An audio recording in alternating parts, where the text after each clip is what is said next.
Good morning students, welcome back again in my class. आज हम अपने अष्ट आर्तव दृष्टि के टॉपिक को ही आगे प्रोसीड कर रहे हैं। लास्ट वीडियो में हमने वातज, पित्तज और कफज आर्तव दृष्टि के अलग अलग लक्षणों के बारे में और इसका मॉडर्न कंपैरिजन पढ़ा था। आज हम चौथी आर्तव दृष्टि यानी कि कुणप गंधी आर्तव दृष्टि और उसके आगे की जो आर्तव दृष्टि है उसके बारे में पढ़ेंगे। 8 प्रकार की आर्तव दृष्टि बताई गई हैं। जिसने वो वीडियोज़ नहीं देखी हैं वो काइंडली पीछे जाके उन वीडियोज़ को देख ले, तभी इस वीडियो पे आए, नहीं तो समझ में नहीं आएगा। अब हम चलते हैं नेक्स्ट अपनी 4th आर्तव दृष्टि के ऊपर, जिसका नाम है कुणप गंधी आर्तव दृष्टि। तो इसके बारे में आचार्य सुश्रुत ने अपने शारीर स्थान के दूसरे अध्याय में बताया है। कुणप गंधी अन अल्पम च रक्तेन, मतलब कुणप गंधी जैसा कि नाम बता रहा है, कुणप गंधी means like the smell of the dead body, cadaver की स्मेल आएगी। कुणप गंधी अन अल्पम च रक्तेन, तो कुणप गंधी जो आर्तव दृष्टि होती है उसमें जो आर्तव होता है वो कुणप की गंध वाला होता है, like the smell of dead body. अनअल्पम मतलब मात्रा में अधिक होगा। च रक्तेन मतलब रक्त के कारण होता है और रक्त का ही वर्ण होगा उसमें। तो कुणप गंधी मतलब कुणप के स्मेल, कुणप गंधी मतलब स्मेल ऑफ डेड बॉडी। अनअल्पम का मतलब मात्रा में अधिक और रक्त के कारण होता है, ये हम पहले पढ़ चुके हैं, रक्त के कारण होता है। और अष्टांग संग्रह में शारीर स्थान के पहले अध्याय में इन्होंने भी सेम वही लक्षण बताया है, कुणप गंधी अनअल्पम रक्तेन। और अष्टांग हृदय ने भी रक्तेन कुणपम, मतलब ये रक्त के कारण होता है। ठीक है, अब इसको हम smell of the dead body ऐसा कब मिलेगा, अगर हम मॉडर्न में देखें तो कुणप गंधी की स्मेल जो है वो तब मिलेगी जब टिश्यूज़ का नेक्रोसिस होगा। When there is necrosis of tissues then the कुणप ग्रंथि आर्तव can be seen. So it occurs in the carcinomas and carcinomas as you all know they are incurable। and जब हमने इसकी साध्यता पढ़ी थी तो ये जो कुणप गंधी आर्तव है उसको असाध्य बताया गया है। तो कार्सिनोमा जो कंडीशन है उसमें टिश्यूज़ का नेक्रोसिस होता है, उसमें हम कुणप गंधी मतलब डेड बॉडी की स्मेल, इस तरह का लक्षण हमें मिल सकता है। और क्योंकि ये इनक्योरेबल भी होता है और जो कार्सिनोमाज होते हैं वो भी इनक्योरेबल होते हैं, इसलिए इसको हम कार्सिनोमा से कंपेयर कर सकते हैं बेसिकली, स्पेशली जो हमारी एंडोमेट्रियल कार्सिनोमा है। In the early stage of endometrial carcinoma there is presence of menometrorrhagia. Menometrorrhagia मतलब मेनोरेजिया भी मिलेगा और मेट्रोरेजिया भी मिलेगा। मात्रा में 7 डेज से ज़्यादा भी होगी ब्लीडिंग और साइकिल भी इरेगुलर होगी। ये तो आप टर्म जानते ही हैं, इसकी भी वीडियो मैंने पहले बना रखी है। टर्म्स का जानना बहुत ज़रूरी है। मेनोरेजिया भी मिलेगा और मेट्रोरेजिया भी मिलेगा। एंड दिस कुणप गंधी और रक्तज आर्तव दृष्टि, so it can be compared with the early stage of endometrial carcinoma, क्योंकि इसमें बोला अल्प जो रक्त होगा वो मात्रा में अधिक होगा। ठीक है, तो कार्सिनोमा कंडीशन है जिसमें डेड बॉडी की स्मेल आएगी, और जो मेनोमेट्रोरेजिया भी इसमें मिलता है एंडोमेट्रियल कार्सिनोमा में, जो कि इन्होंने अपने लक्षण बता रखा है कि मात्रा में अधिक। तो दोनों ही लक्षण मिलेंगे, डेड बॉडी की स्मेल भी और मात्रा में भी अधिक। तो इसलिए हम इसको एंडोमेट्रियल कार्सिनोमा से कंपेयर कर सकते हैं कुणप गंधी आर्तव दृष्टि को। नेक्स्ट आर्तव दृष्टि हमारी ग्रंथिभूत आर्तव दृष्टि। ग्रंथिभूत आर्तव दृष्टि किसके कारण होती है, आचार्य सुश्रुत ने बताइए, श्लेष्म वाताभ्याम, वात और कफ के कारण होती है। अष्टांग संग्रह ने भी वात श्लेष्माभ्याम बोला है, अष्टांग हृदय ने भी श्लेष्म वाताभ्याम बोला है, और ग्रंथि सन्निभम, इसमें गांठें मिलेंगी। ठीक है, तो ब्लीडिंग में क्या होगी, मेंस्ट्रुअल ब्लड के साथ क्या आएगी, गांठें मिलेंगी, मतलब क्लॉट्स मिलेंगे। अब देखिए जो क्लॉट्स जो हैं, अगर हम इसको मॉडर्न में कंपैरिजन करें तो क्लॉट्स किस केस में मिलते हैं, generally when there is severe bleeding the menstrual blood may get clotted. But here लक्षणों में तो कोई एक्सेसिव ब्लीडिंग का जो है लक्षण दिखा नहीं रखा, क्लिनिकल फीचर्स में एक्सेसिव ब्लीडिंग जो है वो नहीं दिया हुआ है। तो फिर जो क्लॉटेड अपीयरेंस है, एक्सेसिव ब्लीडिंग में ही क्लॉटेड अपीयरेंस मिलता है। सीवियर ब्लीडिंग में जैसे मेनोरेजिया का केस है या मेनोमेट्रोरेजिया है, तब उस केस में एक्सेसिव ब्लीडिंग होती है और तब ब्लड जो है वो क्लॉटेड अपीयरेंस मिलता है, मेंस्ट्रुअल ब्लड में क्लॉट्स आते हैं। लेकिन यहाँ पे लक्षणों में तो वर्णन किया ही नहीं हुआ है, इसका क्लिनिकल फीचर्स में दिया ही नहीं हुआ है। तो क्लॉटेड अपीयरेंस का मतलब है यहाँ पे कुछ there is presence of some mucoid और mucopurulent discharges associated with slough, and it can be seen in the malignant disorders of the reproductive organs, especially the cervix, and which is incurable.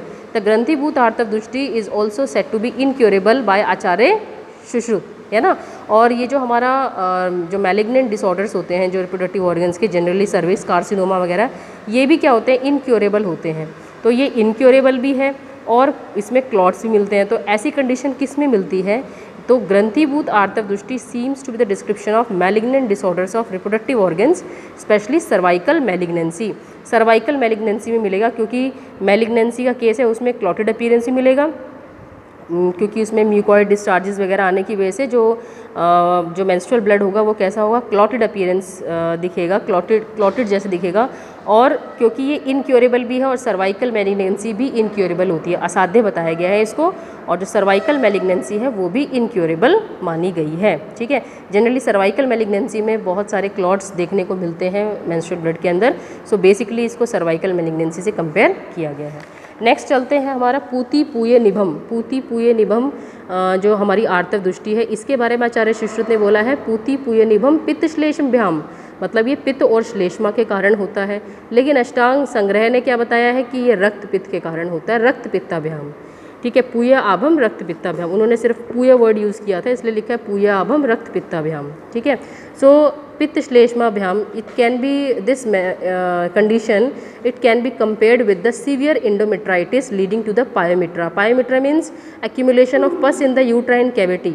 ठीक है, तो severe endometritis जब होती है तो उसमें uterine cavity में पस इकट्ठी हो जाती है, तो इसमें पूती पूये नाम से ही क्लियर है, पूये बन रही है और बहुत फोल स्मेल आ रही है, और पित्त के कारण श्लेष्म के कारण, तो ये ऐसी जो कंडीशन होती है वो acute infective condition of reproductive organs में देखी जाती है।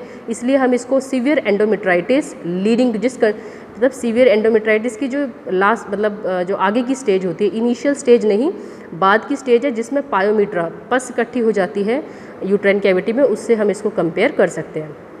राइट, नेक्स्ट है हमारी क्षीण आर्तव दृष्टि। क्षीण आर्तव दृष्टि 7th नंबर की आर्तव दृष्टि है। क्षीणम प्राग उक्तम पित्त मारुताभ्याम, आचार्य सुश्रुत ने बताया है इसके बारे में कि ये पित्त और वात के कारण होती है।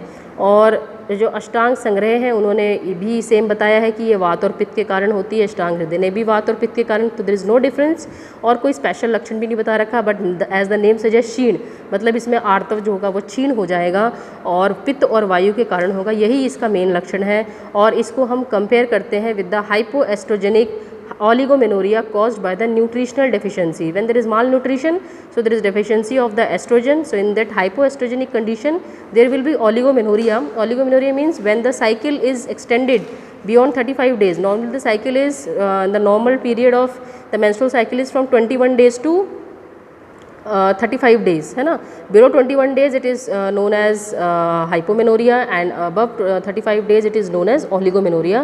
So इसमें साइकिल जो होगी वो काफ़ी एक्सटेंड हो जाएगी, 35 डेज से ऊपर की हो जाएगी साइकिल, और किसकी वजह से हो जाएगी, हाइपोएस्ट्रोजेनिक स्टेट की वजह से। और हाइपोएस्ट्रोजेनिक स्टेट क्यों हो रही है, क्योंकि न्यूट्रिशनल डेफिशिएंसी है, तो हम इसको इससे कंपेयर कर सकते हैं।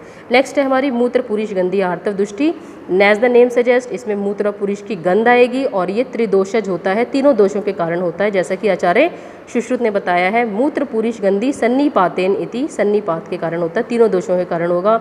अष्टांग संग्रह ने भी यही सेम बताया है, मूत्र पुरुष गंधी सन्निपातेन, और अष्टांग हृदय ने भी त्रिदोषम बताया है, मूत्र विट प्रभम। तो आप जैसा भी 1 2 3 जैसे भी आपको उचित लगे आप उतना याद कर सकते हैं। बेसिक है कि भाई ये त्रिदोष के कारण होता है।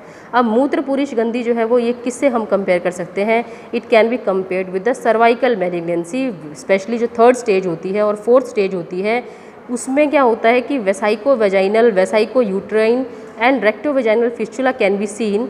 तो मूत्र पुरुष गंधी आर्तव में आना, इसका मतलब कहीं इसका कनेक्शन जो है वो हमारे रेक्टम से या एनस से हो गया है ना। तो इसलिए जो सर्वाइकल मैलिग्नेंसी का कम केस है, जिसमें 3rd और 4th स्टेज की सर्वाइकल मैलिग्नेंसी है, उसमें वेसाइको यूट्राइन या वेसाइको वेजाइनल या recto vaginal, basically recto vaginal fistula, जब वेजाइना और रेक्टम दोनों आपस में उनके बीच में ट्रैक बन गया है, that is known as recto vaginal fistula, उस केस में जो फीकल मैटर है वो भी वेजाइना से आर्तव के थ्रू हमें दिखेगा। तो उस कंडीशन को हम क्या बोलते हैं, मूत्र पुरुष गंधी। या फिर मूत्र कब आएगा, जब हमारा जो है वेजाइना और वेसाइको, मतलब जो ब्लैडर के साथ उसका जो है वो ट्रैक बन गया है, उन दोनों के बीच में फिस्चुला बन गया है, ब्लैडर और वेजाइना के बीच में वेसाइको वेजाइनल फिस्चुला। तो 3rd और 4th स्टेज जो है सर्वाइकल मैलिग्नेंसी की, उस केस में हम ये देख सकते हैं मूत्र पुरुष गंधी, और ये भी असाध्य होता है और आचार्य सुश्रुत ने भी इसे असाध्य बताया, तो इसको हम इससे कंपेयर कर सकते हैं। तो यहाँ तक कि हमारी अष्ट आर्तव दृष्टि समाप्त हुई। इसके आगे हम इसके उपद्रव, अष्ट आर्तव दृष्टि के उपद्रव और इसकी चिकित्सा का नेक्स्ट वीडियो में डिस्क्रिप्शन देंगे। तब तक के लिए ऑल द बेस्ट।